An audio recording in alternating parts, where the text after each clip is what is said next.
Hello, this is Roland. Today I want to read again the Sermon on the Mount from the Khaboris Manuscript, translated into English by the Yonan Codex Foundation. And what they tried to do was to remain true. See, it was written in Aramaic. They tried to find the words. Well, here's what they say in the introduction. It says, accuracy in the case of an English equivalent of the teachings of Jesus was assumed to exist when the words of the English text trigger in the average English-trained mind the thoughts and concepts that are triggered in the Aramaic-trained mind. Reading the Aramaic text of the teachings of Jesus. To throw open the work for cross-examination, the Aramaic text was first transliterated and transposed into phonetics using the English alphabet. And by this means, anyone could identify the reoccurrence of a sound symbol whenever it appeared. Underneath each separate sound symbol, the idea, thought, or concept triggered in Aramaic was noted. Others not familiar with Aramaic connected and reconnected these ideas until the resulting English text was thought by bilingual scholars to trigger the same images and concepts as did the Aramaic. So, let's read it. Let's start at the beginning, Matthew chapter 5. When Jesus saw the crowds, he ascended the mount, and when he was seated, his disciples drew near to him. He began speaking and teaching them, saying, a heavenly attitude is theirs. Those whose home is in Ruka, that's the word for spirit. Theirs is a heavenly state, a heavenly state. A heavenly attitude is theirs. Those mourning their wrongs, they shall be comforted. A heavenly attitude is theirs. Those with humility, they will gain the earth. A heavenly attitude is theirs. Those who hunger and thirst for justness, and they shall attain it. A heavenly attitude is theirs. Those whose love is without conditions. They will therefore receive unconditional love. A heavenly attitude is theirs. Those without fault in their minds. They will see God. A heavenly attitude is theirs. Those serving the peace of God. They will be called the children of God. A heavenly attitude is theirs. Those being scorned because of their justness.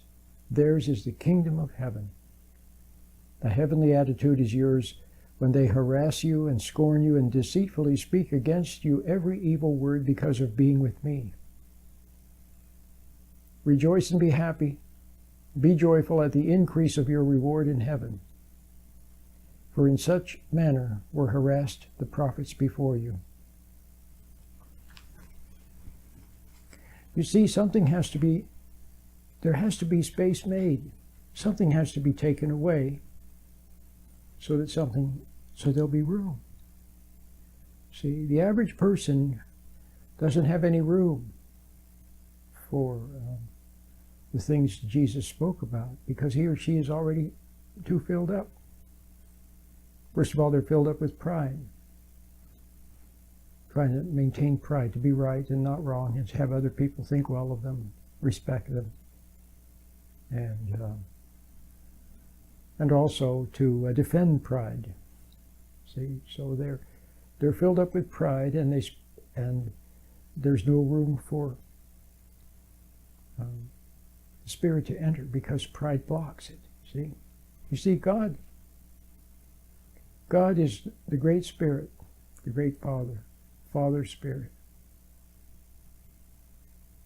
And he has a right to be proud because he made everything. Everything you see around you, he made, including you. Okay? So he has a right to be proud, and then it's his prerogative to judge. Okay? But when people as little prideful egos on their wobbly throne play God, then they take the place of God, you see. They want to take the place of God within themselves. So everything serves their ego, serves their pride. And they want other people to serve their pride too. If someone didn't think well of them, why, the average person becomes resentful and condemns someone who doesn't think well of him, or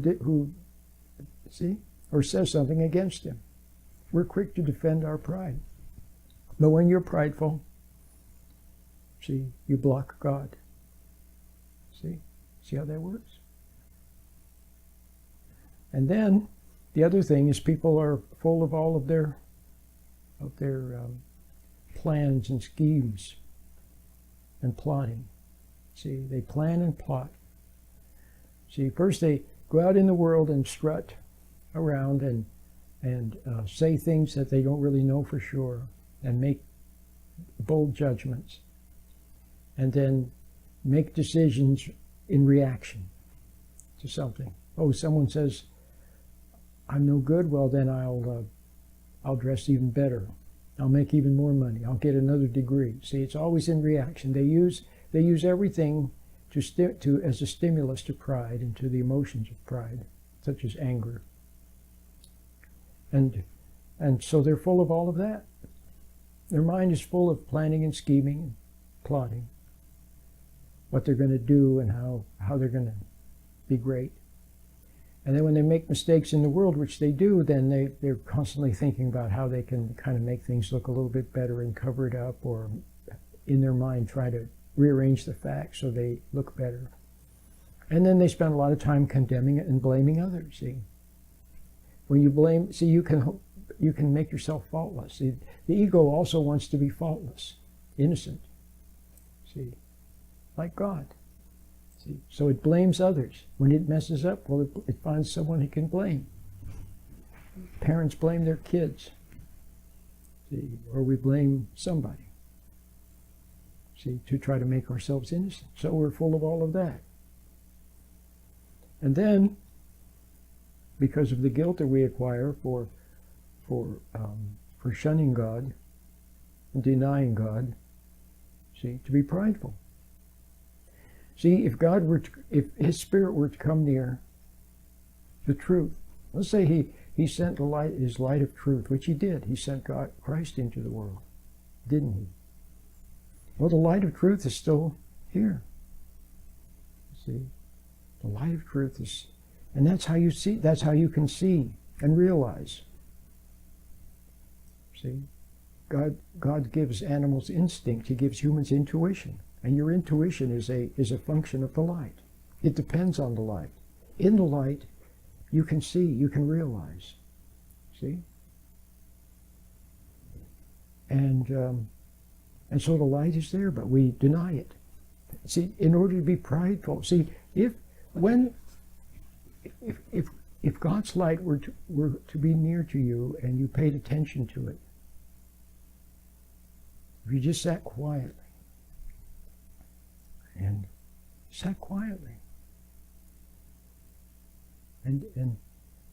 paid attention to that, to what we call conscience, what you know in your heart, well, then you would begin to see your own wrongness. You would see that you're not so great. You would see that you fool other people, that you pretend to know when you really don't. You would see that your anger, see, is unjust. See, it's unjust because you are not, see, your ego, your puny ego, your hateful, selfish ego is offended by something, and so you become angry. You become angry at your children, at your neighbor, at your husband, at your wife, and then you condemn them in your mind and blame them. See, that's injustice. It's injustice. You don't have a right to condemn other people. See, it's not your prerogative to judge them, to condemn them, to blame them, which is even worse because it's accusing. It's usually falsely accusing. You don't have that right. See, so it's unjust to others. Your wrath, your tyranny, your bossiness, your always wanting to be right and never wrong. you're trying to get over on people, or fooling them, or tricking them, or withholding information, all the little games that you play. It's an injustice. See, and you would realize that in God's light. See, God's light, God is love. See, a lot of people like that. See, they like that idea that God is love. Well, I tell you truly that if God were near to you, if you were near to God, then you would feel His love, okay? And His love would show you for what you are, for the prideful, selfish, see, egotistical, phony, self-righteous, conniving, sneaky, see, thing that you are. See? And even if you say to other people, oh, I'm no good, and blah, blah, blah, well, it's another ego ploy.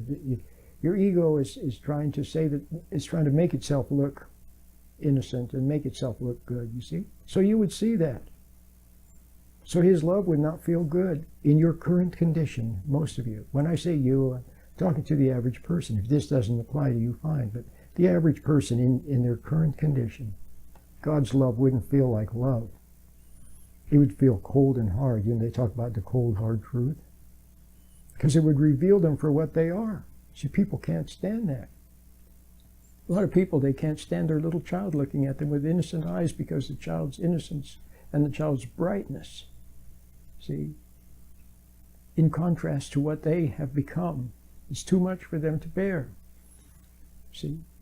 And also they shy away from honest people, see. Most people, they'll pretend not to see your faults if you pretend not to see theirs, and they'll avoid certain topics if you avoid certain topics, and they kind of support it, see. They support your pride, your wobbly pride. And then you support theirs, see. But the average person avoids people that are straightforward and honest, because they would pull the rug out from under you, see. Which they do anyway, see. If you withdraw your support from them right away, they'll withdraw it from you. Then you'll see what your pride is composed of. Your pride is composed of, is sustained by, maintained by the support and reassurance, the emotional support and reassurance of those around you. And without it, you feel stricken. If you tell a joke and nobody laughs, see, you feel stricken. If you give a speech and nobody claps, see,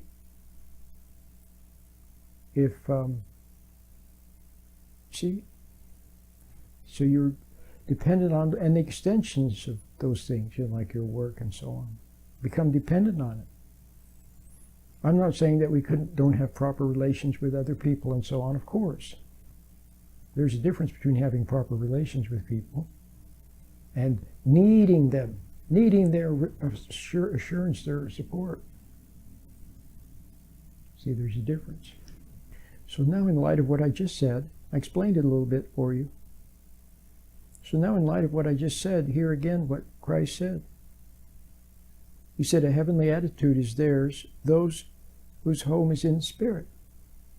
Well, like I said, most people avoid the Spirit. They avoid God and His love and His truth. Because in His great, great love and His truth, they would have to see what they are. And some of us don't mind seeing what we are at some point when we're ready. See, after we've tried everything else, usually, and tried to make it big in the world and it didn't work out. And finally we cry, uncle. The old expression, cry uncle. We cry out to God, and then He responds with His truth, and now we're ready, and then we see our own wrong, but this time we're glad to see it, because we want to come clean. See, we want to come clean. We're tired of playing, we're sick and tired of being sick and tired of playing games, and tired of hating and blaming. See, we just don't want to blame anymore. We don't want to hate anymore. See, well, for that person, that blessed person, God responds to that sincere cry with his light, and the person sees their own wrong in the light of his goodness and his innocence. And it's painful to see, but that person doesn't mind a little bit of pain, and he's sad to see the way he is, and admits it. See, he doesn't resent seeing it. And before long, the pain refines from it into sadness, and then from sadness into relief, and then from relief into joy. Okay? It was the most wonderful experience you can go through. But you have to be ready. And you have to see, but now do you see why the prideful person will never repent? Unless they become ready and have a change of mind about pride. But the person who wants to sustain pride, do you know anyone who will never admit that he's wrong or she's wrong? Never admit it in a million years. Would rather see that person's. There are people who would rather see everyone else dead than to ever admit they're wrong. You might have someone like that in your family. See, someone who's very clever at making himself or herself, see, look right, and making everyone else look wrong. See, and will never admit that she's wrong. See.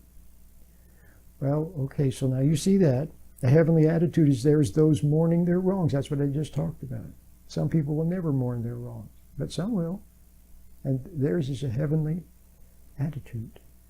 The heavenly attitude is there as those with humility. So now you see that pride has to be dashed. It does. Now, in our lifetime, we have many opportunities for our pride to be dashed, okay? But most of the time, what do? We resent it. We resent it. See? People are so prideful. If they trip on the edge of the carpet and bump their knee, see, they resent the ignominy of that happening to them, as if they're great, okay? And they resent the carpet and blame the carpet or blame someone, see, to sustain their pride, okay?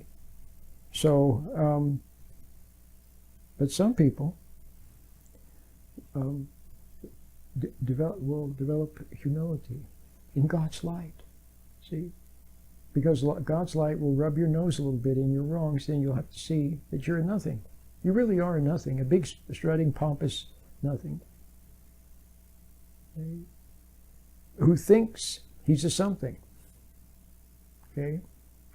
But,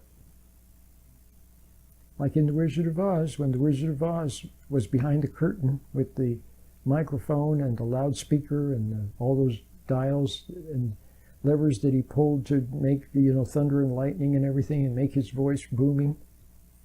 So there he was, I'm the great Wizard of Oz. Remember in the original Wizard of Oz movie? And Dorothy's little dog Toto went and pulled the curtain back and revealed him for what he was. Just a little man trying to put on a big appearance. Okay. So if you can fall down and make a mistake and then see it and get up and dust yourself off and then move forward. See, you don't like making a mistake, but if you're person enough, man enough, woman enough to see it without resenting it, then you can learn a lesson from it and move forward. So it's something like that, right? But the prideful person who's bound and determined to maintain their pride can never experience that. And if they do, it's only a pretense. See? A heavenly attitude is there as those whose love is without conditions. Well, unconditional love, what does that mean mainly? You know what it means? Remember I said that most people's pride is totally dependent on being sustained by others.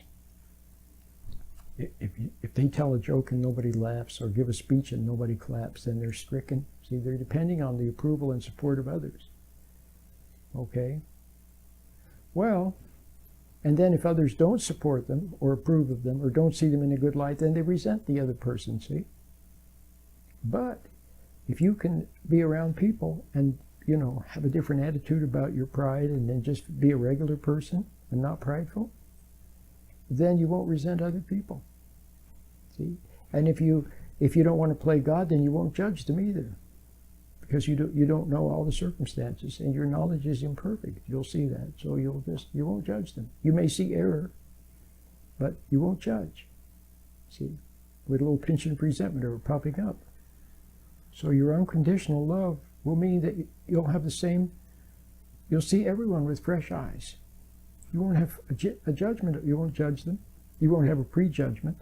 You don't resent them. So you just see them with fresh eyes. See? It's the same for everybody. So if your neighbor comes to you with a question, well, you answer it properly. If your child comes, you answer it. If your wife or your husband comes to you, you answer the question. It's all the same. You treat everyone the same, with kindness, see, and forthright, and kind, and don't embellish your words, see, and don't try to make an impression. You just tell them the truth. That's all, a simple truth, but with kindness. Okay? Well, see how simple that is? So you have humility. When you let go of resentment, and you let go of judgment, see, and you let go of whatever image you have of yourself, even a negative image, see, where you say, well, some negative image. If you look carefully, you'll see that resentment is behind it, and blaming someone, resenting someone. Just let go of images of yourself, and let go of resentment, let go of judgment. Just be a regular person. And see people with fresh eyes. Okay? Every day, wake up. Don't remember yesterday, go out in the world and see people with fresh eyes. So, I think I'm going to stop at this point, and I hope you enjoyed this little, another look at the Sermon on the Mount.